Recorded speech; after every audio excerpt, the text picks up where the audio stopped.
I am thrilled to introduce our panel, starting with a moderator, Feroz Nadar, Executive Director of our UN Global Compact Country Network, Malaysia and Brunei. And then joining Feroz, we have a great array of speakers, panelists. So first off, Dr. Shilia Fujino, who's the Associate Professor at Vietnam Japan University, and he's also a JICA expert. Then we have Mr. Vikram Raghunath, who's the National Program Officer for Anti-Corruption at UNODC Malaysia with extensive experience in law enforcement, anti-corruption, financial crimes. And then last but not the least, we have Ms. Masayu Yulian Vinanda, or Nanda, who's the Deputy CEO and Principal Consultant at Kiroyan Partners in Jakarta. So as you can see, we have a country network, our academia, a UN agency, and a corporate all present in this panel. So without any further ado, I invite Feroz to take over and kick off this exciting panel discussion. Thank you so much, Neha. Hope my audio is clear. Yeah, great. Okay. So, Assalamualaikum and good afternoon. Greetings from Kuala Lumpur. Great to be here, and I have the pleasure to moderate a panel with such distinguished speakers on this topic. Unfortunately, we have a very short time frame, so it has to be concise and packed with information. So I'm gonna lessen my talking so I can give more chance to the speakers to speak.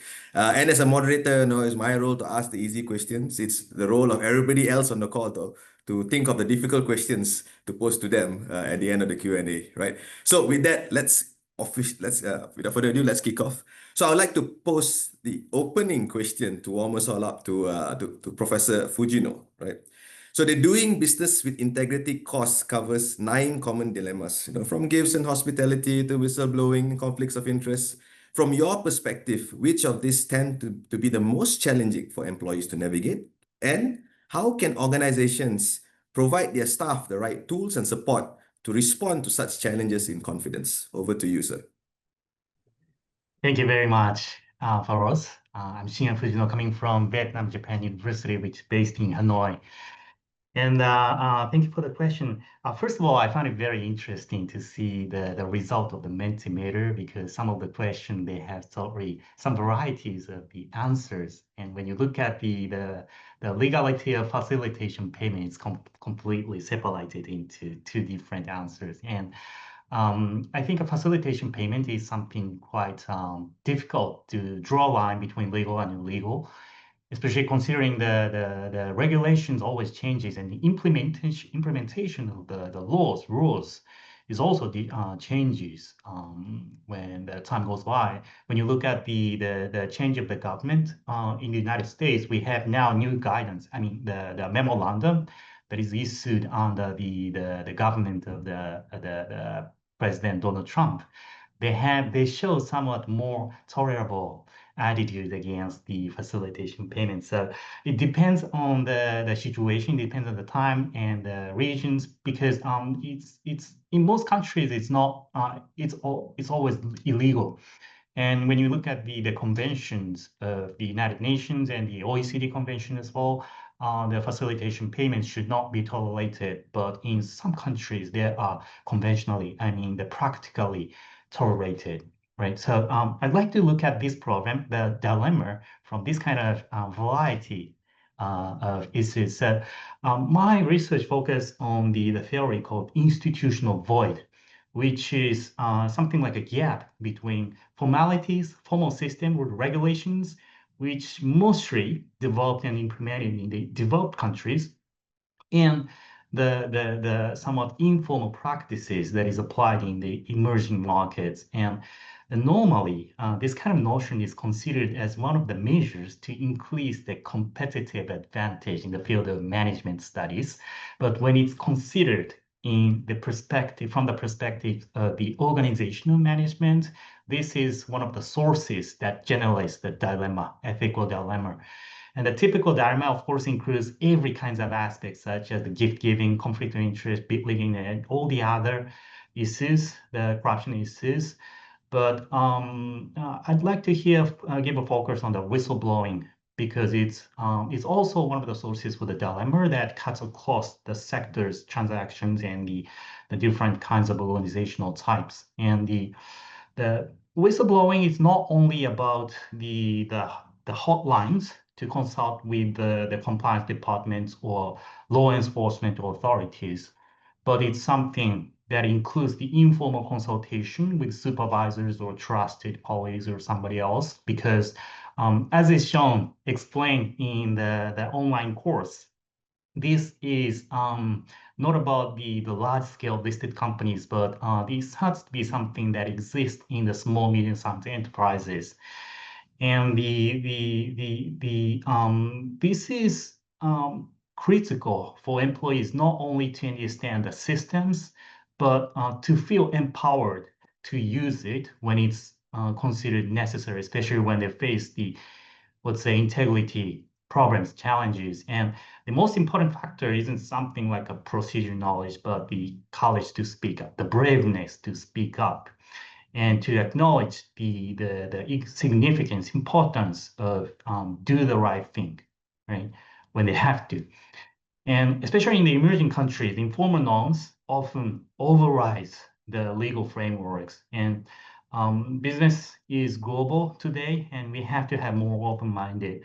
So I think in order to protect them, we need to have, it's very easy to say, but it's not easy to implement, but it's always very important to have a strong top commitment, because only the top leadership can establish the effective the systems that can protect those facing the dilemmas. That's my opinion. Thank you, Prof, for your very interesting insights. I know ending it, at the end of the day, without that top push, things gets very difficult, right? So I'd like to move on to Vikram, a personal friend of mine, and in Malaysia, when you talk about integrity, his face is always there. So perhaps, Vikram is also the face of integrity here in Malaysia. So so Vikram, to you, right, from a UNODC's engagement with the private sector, which of these topics tends to have the highest demand for training and guidance? And if you had to name one must-have element in every compliance program, what would it be and why? Thank you very much, Faros, for that kind, definitely undeserved words.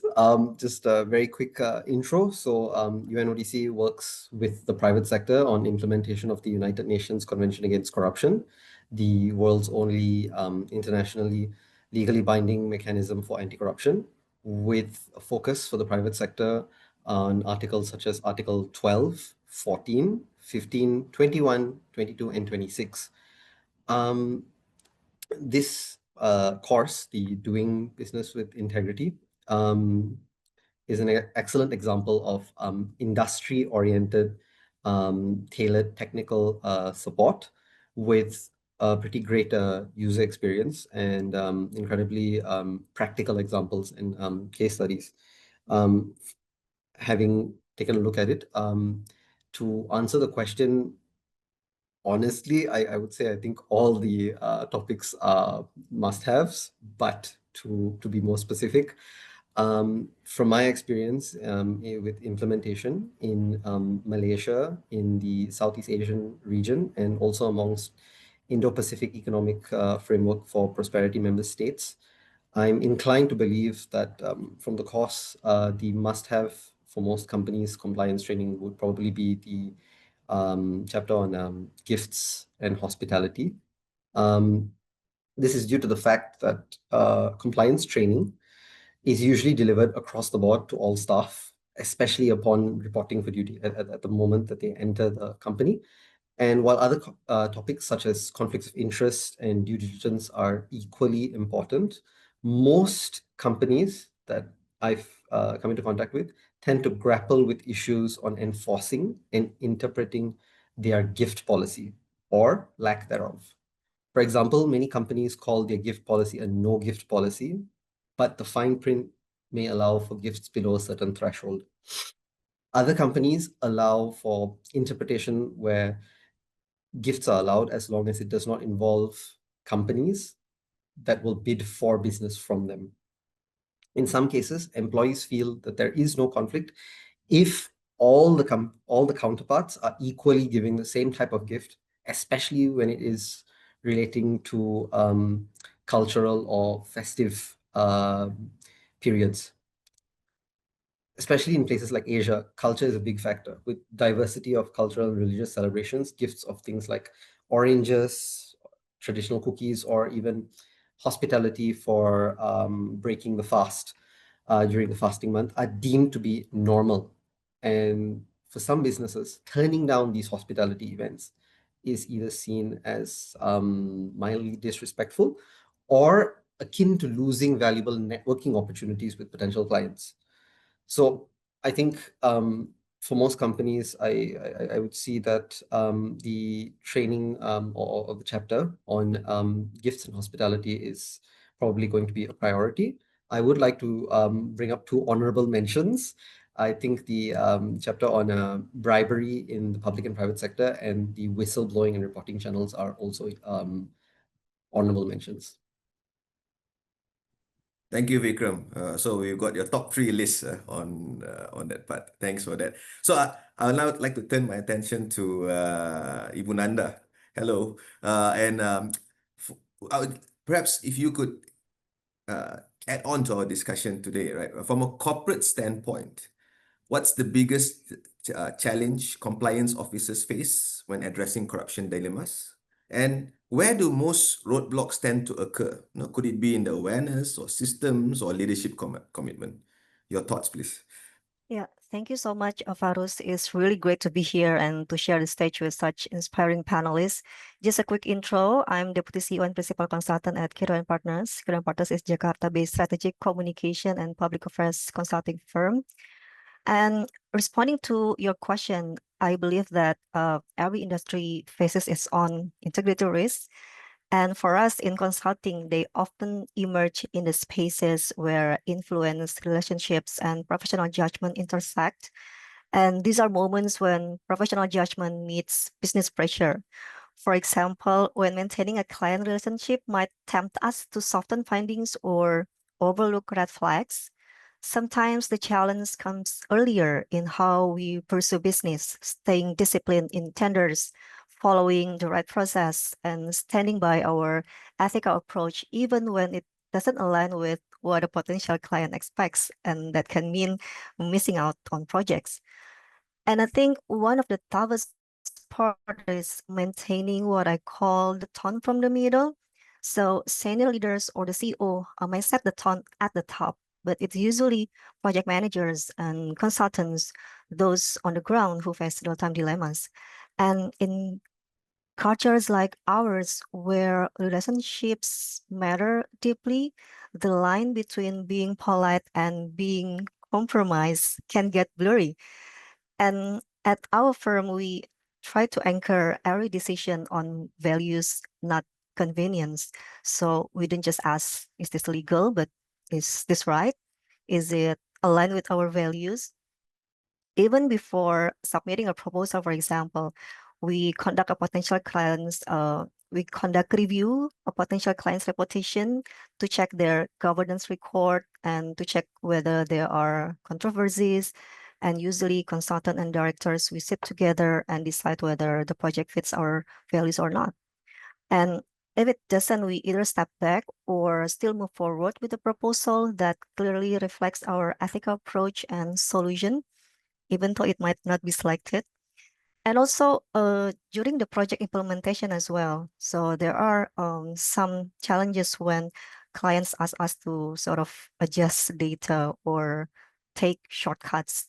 And if that happens, we discuss it internally. We encourage open conversation and support consultants to deliver the hard truth politely but firmly.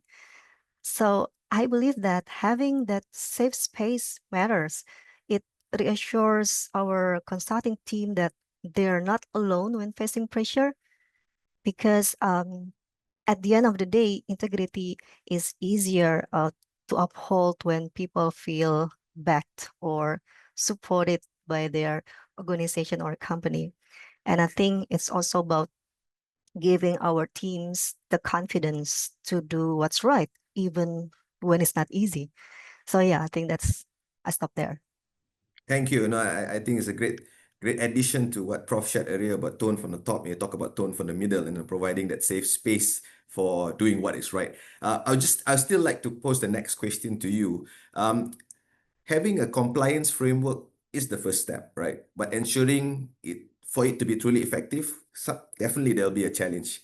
So, what have you found to be true game changers in bringing compliance policies to life? Know your experience in this. Yeah, I've learned that a compliance program only really works when it's lived, not just written. A beautifully drafted policy won't stop ethical drift, but yeah, I agree, culture does. And at our firm, compliance isn't a checklist. It's how we work, from screening clients to how we communicate and present our findings, even when the truth is uncomfortable. And talking about the real game changer, I think as Vikram also mentioned that for us is the leadership. So when leaders step back from questionable projects, disclose conflicts of interest, or choose the ethical route, even when it's unpopular or unfavorable in the eyes of potential clients, that sends a strong signal that integrity is non-negotiable. We also embed integrity in our routines as well. So it's part of our employee onboarding and part of our employee performance reviews. So integrity is one of our employee performance evaluation criteria as well. But structure alone is not enough. So again, what sustains it is conversation. So people feeling safe to raise doubts or dilemmas without fear of being judged.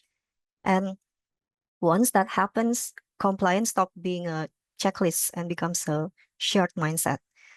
And I think when that mindset takes root, it transforms the culture.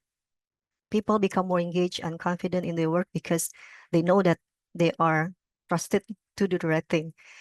And I just need to mention that our chairman, Noko Kiroyan, actually wrote his dissertation around this topic, showing that when integrity is practiced consistently, employees feel more emotionally connected to their workplace. So they find a sense of peace and purpose that stays with them, even long after they move on. So for us, integrity isn't just good governance, it's an investment in people. I think it's how we also contributing in nurturing future leaders who uphold ethical values. And also what I've learned throughout the year that as we keep doing business this way, it shapes the industry too. Because over time we attract clients, partners, and even talents who share the same values. Yeah, so that's what I could share.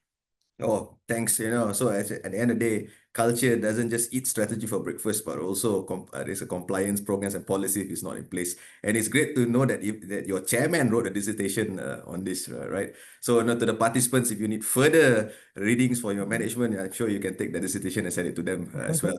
So, just a reminder to all the participants, please do post your questions in the chat, right? We will definitely post them later on. So, Vikram, next to you. By the way, to the participants, both of us did not coordinate our what do you call it, attire for today. So just so happen it's more or less the same. So Vikram, from the UNODC's perspective, why is it so important for the private sector to play an active role in combating corruption, rather than leaving it solely to governments and regulators? Yeah, so thank you very much, Faros, for that question. I think we have to start first of all by talking about something, a framework that's very important to UN, which is the UN SDGs as entrusted by our state parties. Now, when we talk about the SDGs, SDG 17 is all about partnership to achieve all the goals, including in this context, SDG 16, which is peace, security, and strong institutions, and under SDG 16, target 16.5, which is to reduce bribery and corruption in all forms. So the approach that we use in UN, which is based on our research and experience, is what we call the all of society approach. It is that in any effort, whether it's to do with eradication of poverty or eradication of corruption, there are so many different roles and factors at play that any kind of approach has to be one that has that includes the role that has to be played by all members of society. And in this case, where we look at corruption, there are roles that are played by the public sector and by the private sector, and also what you would call the third sector, the academia and the NGOs, the non-profits. And it is very important, we feel, to include the private sector in any kind of coalition, in any kind of effort, in development of any kind of policy for anti-corruption, because when it comes to bribery and corruption in the private sector, law enforcement and preventive education alone is not enough. Take a look at some of the examples which have been shared by Prof. Shinya and also Ibu Nanda. You look at things such as tone or example from the top. That is something that can only be implemented from within a company. Law enforcement cannot come and do that for you from externally. You talk about having means for a safe space and a sufficient means for whistleblowing within a company. Again, that cannot be provided for by external or by international organizations. Apart from this, you also have to look at all the usual suspects for anti-corruption in the private sector, an adequate understanding of types and forms of corrupt practices, policies implemented across the board with no exceptions for senior management, regular updates to policies, practices, and knowledge of risks for corruption by qualified experts, independent review, audit, risk assessments. Many of these ingredients and components can only be implemented by the management of a company, and it only carries weight, as I think shared by Prof earlier. It only carries weight if the management is seen to be interested in it. Hence, most of these things can only be implemented when you have adequate resources, time, and sincere commitment from the highest level of the company. Otherwise, it is all pretty much in vain. And companies must be involved. That's internally within the company. Externally, when we talk about efforts for private sector anti-corruption, companies must be involved in all of those efforts at every level of society as well. For example, this year, the United Nations Office on Drugs and Crime will be organizing the conference of the state parties for the United Nations Convention Against Corruption. It will be in Doha from the 15th to the 19th of December. And for this conference of the state parties, private companies are invited to the conference to present papers, to present best practices, to share and learn from each others, and also to learn about the various resolutions to the convention, such as Resolution 10/12, which is providing incentives for the private sector to adopt integrity measures to prevent and combat corruption. So, in short, the private sector must be involved at all levels of anti-corruption policies so that they have the knowledge and also the capacity and the interest to go and implement it at the micro level within the company, and then sustain the efforts to see it through to the end, which law enforcement and external actors cannot do. Thank you, Vikram. I think you've highlighted the fact that regulators and governments and UN agencies can't do this alone without active private sector participation, talking about integrity, right? And your sharing kind of alludes that it has to be a value system in the organization. And at this segue, I would like to invite Prof. Perhaps, Prof, looking at timing, probably your response will cap off our discussion today. So definitely last, but definitely not least, right, on this. So Ibu Nanda spoke about how integrity is being pushed culturally from her leadership down towards, and I think that's a very important part when you talk about integrity and compliance programs, right? So integrity thrives in cultures where people feel safe to speak up, right? We talked about safe spaces for a number of times. So how can compliance officers and managers create an environment where employees can raise concerns or ask questions without fear? Over to you, Prof. Thank you very much. I already feel like everything that I wanted to say is already mentioned by Bikram and Vinanda, but yeah, I'd like to, in order to answer to your question, I'd like to once again emphasize it's already, of course, it's always very important to have the well-designed and structured compliance systems. That is exactly the starting point to have a better compliance performance and enhance the safe space for the employees. But I think that doesn't mean imposing just uniform and rigid rules that to be applied to the frontline employees. And I think it's very important to understand the field level risks, grassroots level risks, and what is more important is to empathize, to understand what the feelings of the frontline employees, because those people are exactly those who face the ethical dilemma in a daily basis. And without this kind of empathy from the headquarters or maybe compliance department side to the frontline employees, we cannot support them. But in reality, many employees are caught between this kind of anti-corruption rules that is imposed from the headquarters and the realities that occurring on the practices. So this is the very core of the ethical dilemma. And if there is too much rigid and inflexible enforcement approach that is conducted by the headquarters side, it might ignore the complexity of the situation that we have already discussed about, and pushing rules without understanding the reality, it might be ended up with the neglect on those employees. So it might be always easier for compliance officers to push the very rigid and uniform rules against those employees, but this doesn't resolve the dilemma, right? Because we need to conduct the better and the most effective ways in order to capture the reality of the risk.